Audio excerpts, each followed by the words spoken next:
It was just supposed to be a casual evening with Mike's friends. We'd been together for a few years, and while our relationship had its share of ups and downs, I had always believed that we were solid. He was a quiet guy, reserved and a little awkward in social settings, but he was kind-hearted, and I loved that about him. The idea of spending time with his friends didn't bother me. I thought it would be fun, an opportunity to unwind and enjoy the company of people I rarely saw. Little did I know that this night would be the catalyst for everything to fall apart. The evening started off like any other. His friends arrived, and we began with small talk and casual drinks. I noticed Mike acting a little distant at first, standing in the corner of the living room, nodding along to the conversation but not really participating. It was typical of him, but I didn't mind. I was used to it. I was more social, and I enjoyed the banter. But as the night wore on, I began to notice something that unsettled me. His friends were teasing him, joking about how he never took charge of anything. They were laughing, poking fun at him for not being more assertive, for always taking a back seat in conversations, decisions, and life in general. They called him the silent partner in their group of friends, as if he were always second-guessing himself, unsure of his place. At first, I tried to brush it off. Boys will be boys, right? It was all in good fun, or so I thought. But as the teasing escalated, something inside me started to churn. The comments kept coming, one after another, with no one stopping to think about how they might affect Mike. They didn't seem to realize how much he was withdrawing into himself with every remark. And me? I was growing frustrated. It wasn't just the teasing, it was the way they were treating him like he was invisible, like he had no spine. I loved Mike, but I had my own frustrations. I wanted him to be stronger. I wanted him to stand up for himself, not just with me, but with the people around him. As the conversation drifted to another subject, I felt that familiar knot in my stomach. I had tried for years to encourage him to take charge, to stop hiding behind his quiet demeanor. But it never seemed to work. My patience was running thin, and without thinking, I blurted it out. Be more of a man. The words left my mouth before I could even process them. I didn't mean for them to sound harsh, but they did. I saw Mike flinch, his face pale, his eyes dropping to the floor as if he had been physically struck. The room went silent. The other guests, who had been laughing moments before, suddenly looked uncomfortable.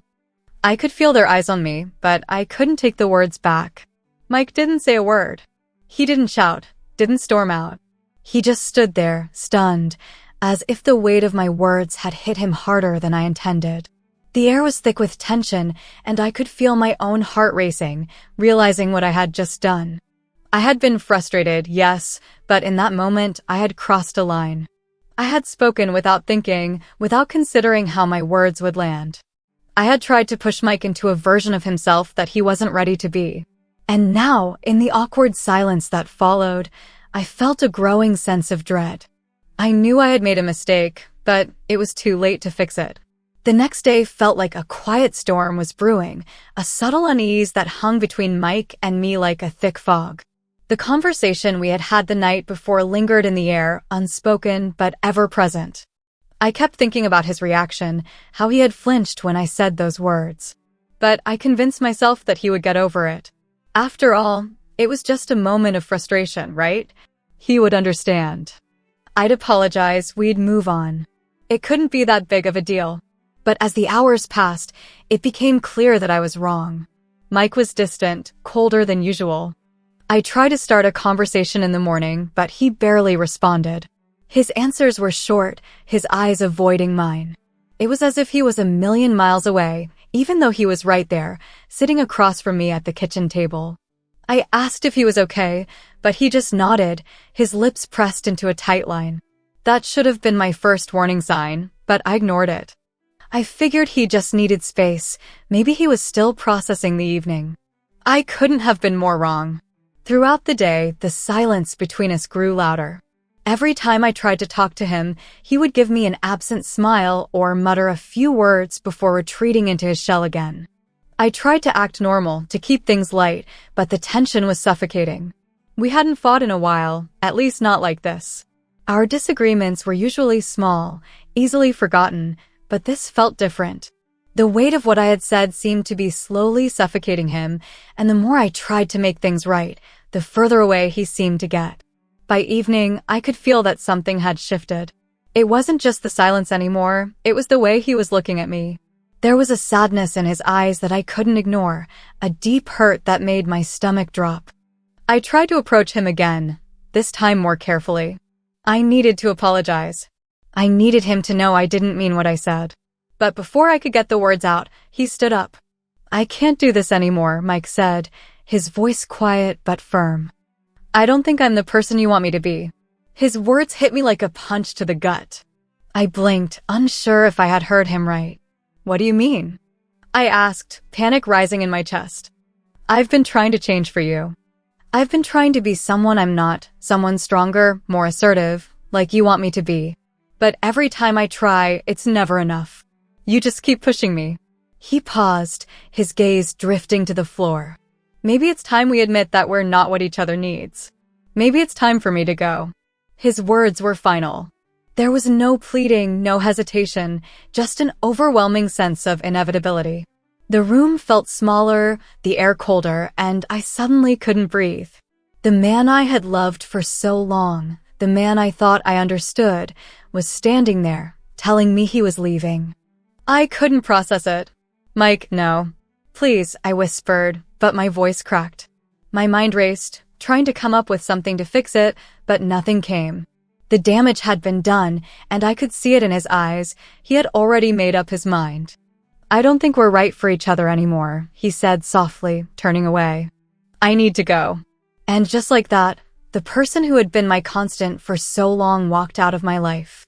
The door closed behind him with a finality that echoed in my chest, and I was left standing in the silence, unable to comprehend what had just happened. In the days following Mike's departure, I found myself in a daze. It was as though the world had shifted beneath me, and I was struggling to keep my footing. I couldn't believe what had just happened. Mike, the man I had been with for years, was gone.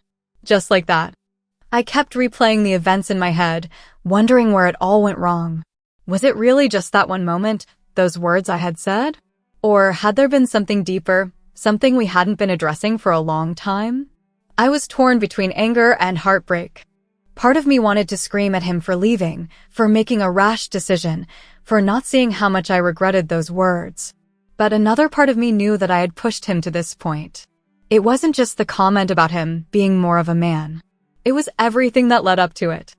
I had been frustrated with him for months, frustrated with his quietness, his passivity.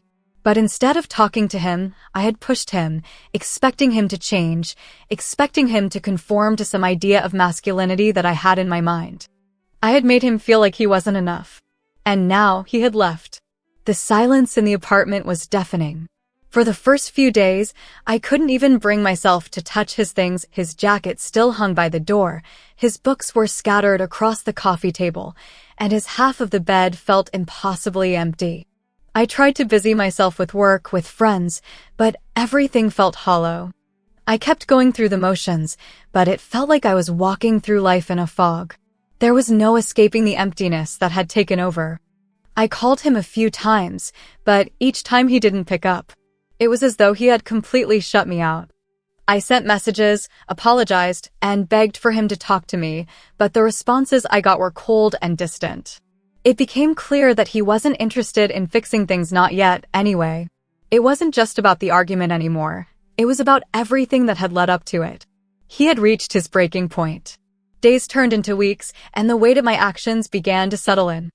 I couldn't stop thinking about what I had done. I had let my own frustrations cloud my judgment, and in a moment of weakness, I had said something I couldn't take back.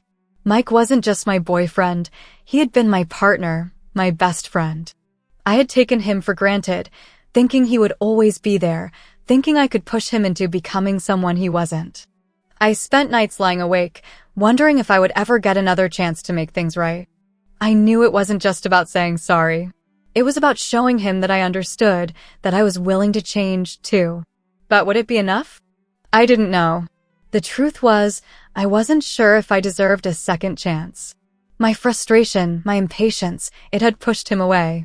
And now, all I was left with was regret. It had been over a month since Mike left. The days blurred together, each one feeling like a repeat of the last. I had tried to move on, but I couldn't shake the feeling of emptiness that lingered in every corner of my life. I was going through the motions, work, errands, social obligations, but nothing felt real anymore. It wasn't just the absence of Mike, it was the absence of purpose. Without him, it felt like I had lost a part of myself that I hadn't even realized I needed. I spent a lot of time reflecting on everything that had happened. At first, I had been angry at him for leaving, for not trying harder, for not understanding that I didn't mean to hurt him. But as the days passed, I started to see things from his perspective. I began to understand how my words, my frustration, had chipped away at him over time. I had been unfair to him, expecting him to change for me instead of accepting him for who he was.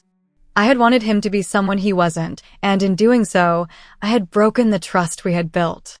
I remember one evening, sitting alone in the living room, looking through old photos of us. There were pictures from our trips, moments from holidays, and shots of us just enjoying each other's company. As I looked at the images, I felt an overwhelming sense of loss. The man in those pictures, he wasn't just a boyfriend. He was someone I had built a life with, someone I had dreamed of a future with. And I had let my impatience and insecurities tear it all apart. It was then that I realized something crucial. I had been focusing on the wrong things. I had been obsessed with the idea of who Mike should be, rather than accepting him for who he was. I had asked him to be more of a man, but what I really needed was to let him be himself. I needed to stop trying to mold him into an ideal version of masculinity and instead appreciate the quiet strength he already had. I had asked him to change, to become someone who could fit my expectations, but I hadn't taken the time to understand what he needed from me.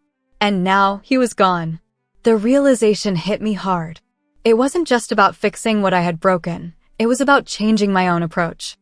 I had to become a better version of myself, too. Not for Mike, but for me. I needed to learn how to be patient, how to communicate more effectively, and most importantly, how to accept people for who they were. I couldn't keep holding onto my own frustrations and projecting them onto others. I had to let go of my expectations and learn to love unconditionally. But even though I had learned this lesson, it didn't make things any easier. I couldn't just expect Mike to come back because I understood my mistakes. He had every right to stay away, to take time for himself. The damage had been done, and now it was up to me to prove, not just to him, but to myself, that I was capable of change. If I ever got the chance to fix what I had broken, I would be ready to do it, not out of desperation, but out of genuine love and respect. Weeks passed, and the emptiness in my life became a familiar companion. I was getting used to being on my own again, to filling my time with activities that had no real meaning. I focused on work, on pretending everything was okay when it wasn't. But deep down, I couldn't stop thinking about Mike. I wondered where he was, what he was doing, if he ever thought about me. I had convinced myself that he was truly gone, that he was moving on with his life, and I had no right to interrupt that process. Yet, there was still a part of me that held on to the hope, however faint, that maybe, just maybe, there was a chance for us to rebuild what we had lost. One evening, I was sitting in the living room, scrolling through my phone, when I saw a message pop up on my screen. It was from Mike. "Can we talk?" My heart stopped. It had been so long since I'd heard from him, and just the simplicity of those words sent a rush of emotions flooding through me. Part of me was terrified. What if he had moved on completely? What if he had found someone else? But another part of me felt a surge of hope. Maybe he was willing to listen, to hear me out, to give me a chance to apologize again, to explain everything I had realized during our time apart. I didn't waste any time. I immediately replied, "Yes, please." When, within minutes, he texted back, suggesting we meet at the coffee shop we used to go to. I hadn't been there since he left, but the thought of sitting in a place that held so many memories made my stomach tighten. It was the first place we had gone on our first date, the place where we had spent countless afternoons talking about everything and nothing.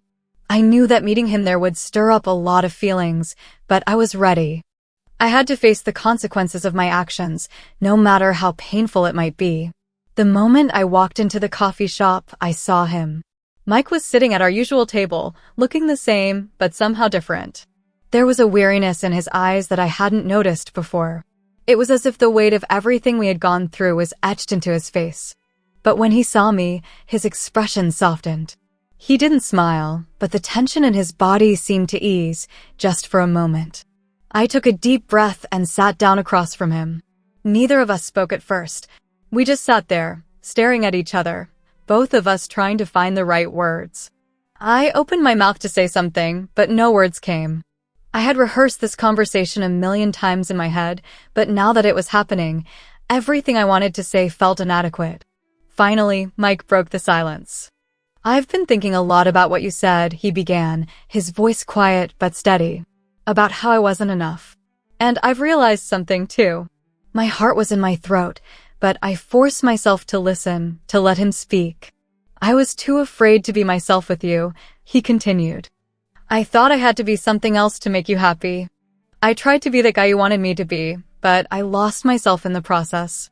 And I think, maybe, that's why I pulled away. It wasn't just your words that hurt, it was the realization that I didn't even know who I was anymore." I felt a lump form in my throat as he spoke.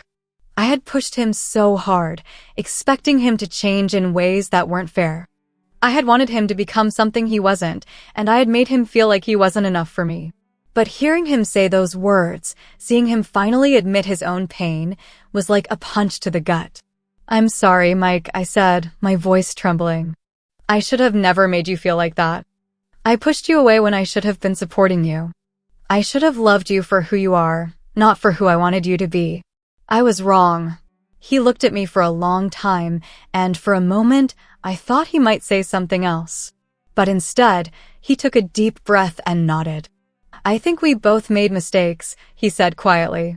"But maybe we can figure this out. I don't know what the future holds, but I'm willing to try." And in that moment, I felt a weight lift off my chest. It wasn't an immediate fix. I knew that rebuilding trust, understanding, and love would take time. But the fact that Mike was willing to even consider it, that he wasn't giving up on us completely, gave me hope. It was a reminder that even when things seem beyond repair, there's always a chance to start over, to learn from the past and create something new. As we sat there, talking about everything and nothing, I realized something important. The road ahead wouldn't be easy, and we both had work to do. But for the first time in weeks, I believed that we could make it. And that belief, no matter how small, was enough for me to take the first step toward healing.